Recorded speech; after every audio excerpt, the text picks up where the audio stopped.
good day, good evening, good afternoon. Welcome to the HackMyStuff.com podcast, a belated episode 3.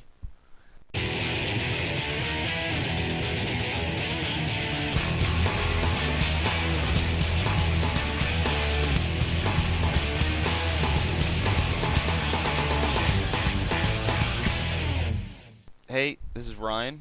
This is Dustin. Jordan will be joining us shortly. We're actually preemptively starting without him in normal Jordan fashion.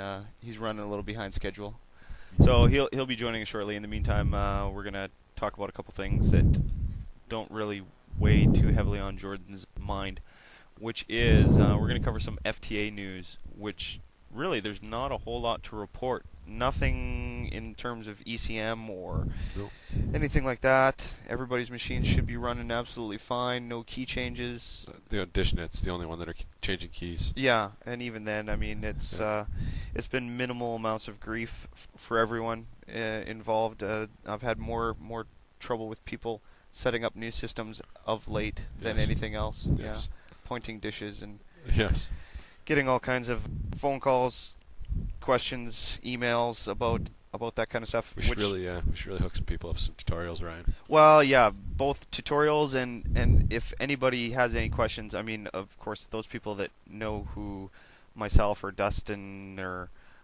anybody else affiliated with the site is are more than likely just going to pick up the phone and call us. But if you have any questions, please post to the forums.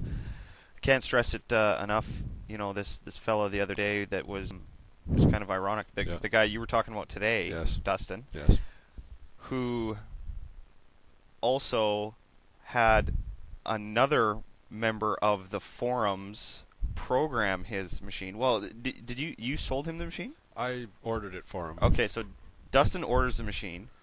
Another member on our forums programmed it. Then he came back to me, which then I sent him to you. Yeah, and so I'm talking to this guy third hand, and I of course, this is the first I had heard from this guy, and I'm just like, whoa, wait a minute, because he's saying, yeah, I got this machine from a guy named Dustin, then I took it over to this guy to program it. I'm like, wait a minute, I know that guy too. He called me the other night about this machine because he only has Bell, so this guy had some questions about some Dish Network stuff. So which he in turn ended up programming for Bell, anyways. Yeah, exactly. Well, that was the first thing I said to him. You know, he phones me and I said, well, do you have the dishes on the roof right now? And he said, well, I've got my Bell ExpressView dish. And I said, well, do you have your Dish Network stuff pointed? He says no. And I said, well, don't worry about it right now. Then wait till you get the dish up there. I said, put it up, point it, call me back. We can have you up and running in 5 minutes. Yeah. So that's not really an issue. But yeah, if anybody's having any problems, questions, concerns, anything like that, please just walk on over to the forums. There's a help section under FTA, under ViewSat, or just general help, and we'll get back to you as soon as we can. Try and solve any issues. You know, there are some things that, of course, are going to be a little bit above our heads. Dustin and I last summer or last fall there. We ended up having to post a bunch of stuff on some forums. We had about a week and a half running at it. Well, yeah, and then it was just some guy that threw a dart out there, like, you know, all these moderators and stuff are suggesting things that we tried, nothing was working, and then some guy just came out of left field with a. And then we looked like idiots. Well, yeah, no more so than the moderators on the forum, because I mean, it was one of those things that he suggested, and we're like, yeah, that kind of makes sense. It does make sense. Let's try it, and sure enough, it was something really, really trivial. And we're up and running like 15 minutes later. Yeah. This is a week and a half later. Yeah. In the meantime, I'm like stopping by in the mornings before work, and it was quite the fiasco. The other thing that I want to mention was if anybody had been going to the site previously looking for anything related to PanSat or CoolSat or SonicView, Dreambox, regardless, I've actually pulled down the other brands of FTA receivers, both in the forums and under the download sections. That's only because, at least currently, I won't say we're not supporting them, but don't know enough about them. None of us are running them, and in our experience, the experience that I do have, ViewSat is heads and tails the sort of industry, currently the industry leader right now in standard standard definition FTA receivers. So we've pulled those others down. That doesn't mean to say that the CoolSat or PanSat or something's not going to be up there, later, or if requested, if there's some files that you need, PM me and I can definitely add something. But I haven't had anybody, gripe too much about only having the ViewSat materials up there.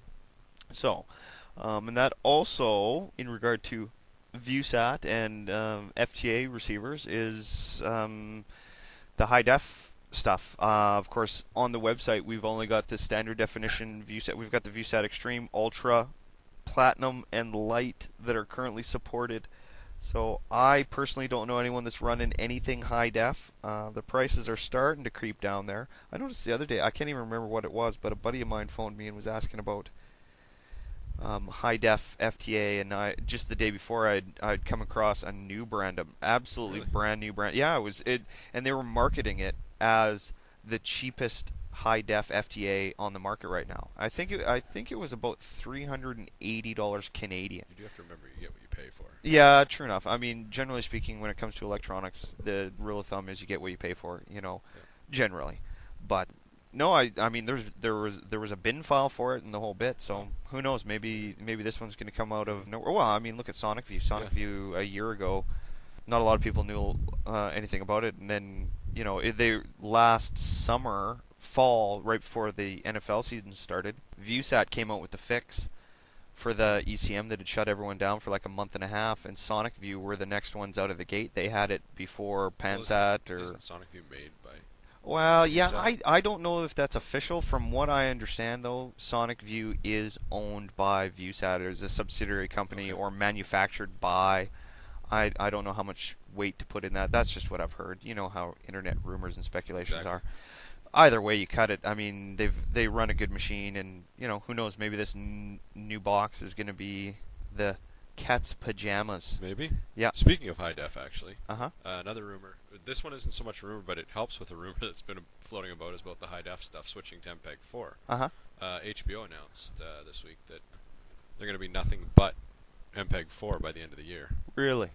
That's the way they're going to be broadcasting their high def standards. So maybe. Yeah. I don't know. Well, I mean, I think it's only a matter of time before everyone's going to be MPEG exclusively 4. On MPEG 4. So everybody's going to have to switch one sooner or later. Yeah. So, Which is the reason I'm holding off. Yeah. Well, and I got my money's worth out of this one. It could die tomorrow, and this one. And while there's another one, it owes me no favors. No, that's for sure. No, it certainly does not. Yes. Yeah. So I just know it's going to cause a little bit of grief because there's going to be people that are going to be a little bit uppity with me, but whatever. The same scenario though. It doesn't. I mean, it's more than paid for itself. Yeah. For every single person I know that has one, especially. It doesn't take long to pay for itself. No. Well, and especially of late with being so trouble free. Yeah. Like I'm baffled. I'm getting a little bit every week that goes by, and there's get a little bit more worried. Yeah. Yeah. I'm kind of wondering what